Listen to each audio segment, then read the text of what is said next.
What's up everyone? After the last video, something interesting happened. I went to my brother's place to do some playtesting and he asked me the dreaded question. When are you going to add multiplayer? And my answer was always, no way. Why? Because every piece of advice you find online will always say the same thing. Never add multiplayer halfway throughout development. It's like the #1 rule of game development. Well, that's exactly what I decided to do. Part of me always wanted to add 2-player co-op and was hoping it would be as simple as dropping in another player instance and calling it a day.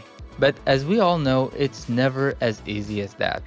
Look, worst case it doesn't work and I go back to the game being a single player. I lose nothing but a bit of time from this experiment.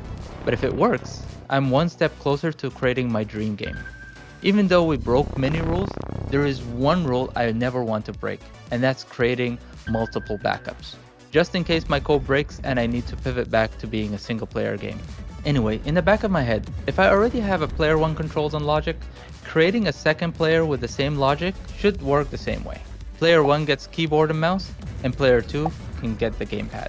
This should work on paper, as it's very straightforward. But I still wanted to keep the gamepad controls for player 1 if co-op was not selected. I did encounter some conflicts in the code, but once it was resolved, I can now control 2 instances of the player with keyboard and gamepad. Next thing was trying to bring player 2 in the game in an effortless way. The old school games let you press start button during the gameplay to drop the second player. But I didn't want to do that because this would introduce another conflict in single player mode. Pressing the start activates the pause menu. So the better solution was to add co-op tab in the menu and let you activate it from there. And this also gave me a simple boolean function to activate or deactivate the entire co-op system under the hood. So it's a singular function and very straightforward. The next problem I had to tackle was the camera system.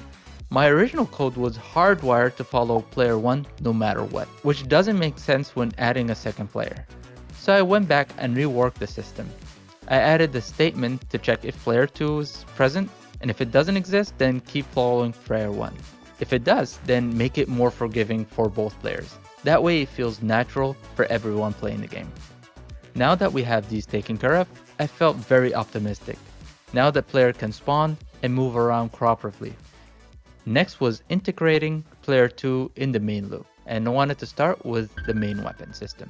Each player needed their own firing control to avoid accidentally shooting the other player's weapon. This wasn't too difficult as I just needed to enforce the controls and link each other gun as a separate object to each player. But then I discovered a bigger issue. One of my main mechanics is building spirit energy, and this is used for healing and activating the cracking abilities. Both weapons were adding spirit to player 1, giving them massive energy. And as you can imagine, this was just the beginning. Healing, overheating, and pretty much everything dependent on the gun were all applying to player 1. So I made a list of everything I can think of and tackled them one by one. After fixing most of these issues, I found another bug, where if one player dies, the other gun teleports to the other player. It honestly felt like I was rebuilding the whole system all over again for player 2. And every time you fix something, more issues show up. But what kept me motivated was knowing that if I pushed through, the whole game would be elevated to a whole new level. So I started fixing one bug at a time until nothing was left. Now that the second player is coming to life, I needed to create a new sprite.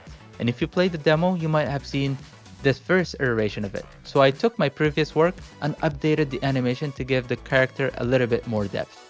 Next on the list was adding the Kraken ability. Since we spent so much time fixing bugs, adding this was relatively straightforward. The system is very similar to the gun, but the trickiest part was separating the effects to make sure that the Kraken attached to the correct player is shooting the right bullets.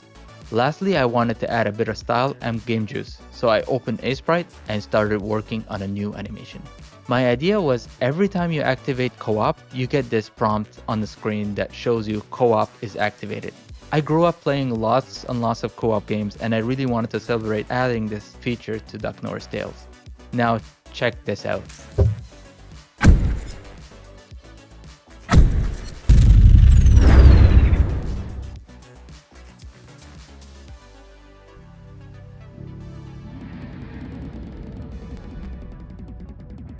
And there you have it, local co-op in all its glory. Next up, I'll be implementing control swapping and even adding support for more gamepads. Have you ever added a feature everyone told you not to? Let me know in the comments. Thank you so much for watching. If you made it this far and you're interested in optimizing things and becoming better, I've created a new Discord server for like-minded people who wants to take this journey to the next level, and you can find it in the links below.